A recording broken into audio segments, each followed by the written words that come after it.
وإذا جاءوكم قالوا آمنا وقد دخلوا بالكفر وهم قد خرجوا به والله أعلم بما كانوا يكتمون. او کله چې دا یهود منافقون تو سے تروشي نو دوی ویایي میش ایمون رو وړای دی، حال دا چې یقینا دوی د کفر سره داخل شوي وي او یقینا د هغه کفر سره ووته لوړل او الله تعالی ډېر شپوی دی په هغه خبره چې دوی پټولې. ترى كثيرا منهم يسارعون في الإثم والعدوان وأكلهم السحت لبئس ما كانوا يعملون.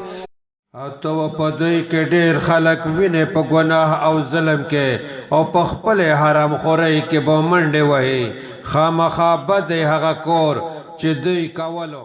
لولا ينهاهم الربانيون والأحبار عن قولهم الإثم وأكلهم السحت لبئس ما كانوا يصنعون.